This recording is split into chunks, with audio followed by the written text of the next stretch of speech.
We have reached episode 10 of the fifth quarter show seasons. I'm Rick Zamprin. Welcome aboard to this weekly look back at Hamilton's most significant accomplishments on the football field. If you love the Ticats, the CFL, or just football or history in general, this content is for you. Click subscribe, hit the like button. Since the fifth quarter show was launched last August, our community has reached nearly 900 subscribers. That's pretty cool. Let's smash through that number in the weeks ahead and share these amazing stories with more fans across the country and around the world. Ready for episode 10? In this edition of the fifth quarter show seasons, we're going back to the start of Hamilton's most prolific decade of football, the 1960s, with a particular focus on 1961. The Tiger Cats finished the 1950s with their three best seasons of the decade, winning 10 games in 1957, 58, and 59, and making the Grey Cup final each year, but only winning in 1957. A new city hall was built on Main Street in Hamilton in 1960, replacing the former city hall at the corner of James and King William Streets. And police dogs were deployed for the first time in Hamilton that same year.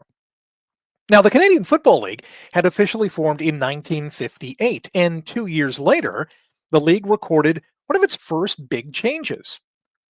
For decades, the Inter-Provincial Rugby Football Union, or Big Four, as it was more commonly known, was made up of the Hamilton Tiger Cats, Toronto Argonauts, Ottawa Rough Riders, and Montreal Alouettes. In 1960, the IFRU renamed itself the Eastern Football Conference, and a year later, the Western Inter-Provincial Football Union, made up of the Winnipeg Blue Bombers, Saskatchewan Rough Riders, Edmonton Eskimos, Calgary Stampeders, and BC Lions, was renamed the Western Football Conference. Today, they're simply known as the East and the West Division. 1960 was also a down year for the Ticats. After going a combined 30-11-1 in their previous three seasons, Hamilton went 4-10 and finished last in their division. The same year, they traded defensive tackle Angelo Mosca to Ottawa. Big Ange became an East All-Star for the first time, and the Rough Riders beat Edmonton 16-6 in the Grey Cup. The Stampeders moved into newly built McMahon Stadium, which only took 103 days to build. There was another significant change in 1960 when the Eastern and Western teams agreed to use an interlocking schedule starting with the 1961 season. The 9 clubs also agreed that a 25-cent surcharge on the price of every ticket sold would be used to offset their travel costs. Hamilton began 1961 with 4 preseason games at Edmonton, at BC, at Montreal, and at home at Civic Stadium against the American Football League's Buffalo Bills. It was the first game between a CFL and AFL team, and it turned out to be the only time that a CFL team beat a club that is presently in the National Football League. The 12,000 spectators watched as Hamilton raced out to a 21-8 lead at halftime and beat the Bills 38-21 using Canadian football rules. It was also the last time a CFL team played a team from either the AFL or the NFL. Now, the Ticats started the 1961 regular season on a 7-game winning streak and went a perfect 5-0 against their opponents from the West. At season's end, Hamilton topped the Eastern Football Conference with 10 wins and 4 losses. Quarterback Bernie Filoni was named the Eastern All-Star, as was fellow 1957 champion end Paul Decker, sophomore offensive lineman Ellison Kelly, defensive tackle John Barrow, defensive end Pete Newman, linebacker Hardeman Curitin, and defensive back Don Southern. Filoni became the first Ticat to win the CFL's Most Outstanding Player Award in 1961, after he threw for 2,500 yards and 23 touchdowns while rushing for 434 yards and 4 TDs. And Hamilton's Jim Trimble was named Coach of the Year. Personal accolades aside, the Ticats had a bigger goal. That was to win the Grey Cup. Hamilton split the 2-game East Final against Toronto, but advanced on total points, 55-27.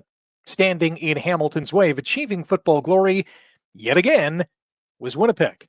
Head coach Bud Grant's Blue Bombers were again the class of the West, going a league-best 13-3 and easily dispatching Calgary in a 2-game West Final 57-10.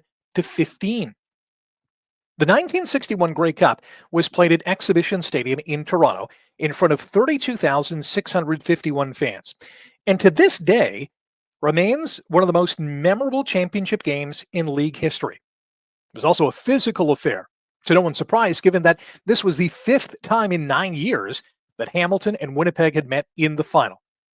Hamilton fullback Larry Hickman left the game with a sprained ankle, and Bombers sophomore running back Ray Yauch suffered a career-ending Achilles injury in the first half. The Cats opened the scoring when Filoni hit Decker with a short pass, and the 4-time East All-Star receiver ran for a 90-yard TD and a 7-0 Hamilton lead. On the final play of the first half, and with the ball on the Bombers' 1-yard line, Trimble decided to go for a touchdown instead of kicking a field goal. But the snap was fumbled, and Hamilton went into the locker room leading 7-1. The Cats extended their lead to 14-4 in the third quarter when Filoni and Ralph Goldston connected for a 23-yard TD. But the Bombers kicked a field goal in the third and tied the game with a 1-yard TD run in the fourth to send the game to overtime. It was the first time in the 49-year history of the Grey Cup that it would be decided in OT. The first of two 10-minute halves were scoreless, but in the second overtime period, Bombers quarterback Ken Plowen scampered for an 18-yard touchdown run to provide Winnipeg with the first lead of the game and ultimately their 6th Grey Cup victory. Sadly, again, for Ticats fans. While the 1961 season consisted of a few amazing moments for the Tiger Cats, it did end with another loss in the title game against the Blue Bombers. In the next episode of the Fifth Quarter Show seasons, the Tiger Cats would experience another incredible first. But would the end result be different? Thanks for watching and for subscribing. The next episode of the Fifth Quarter Show Legends coming out on Thursday. I am so looking forward to telling you that story. Until then, Oski Wee Wee.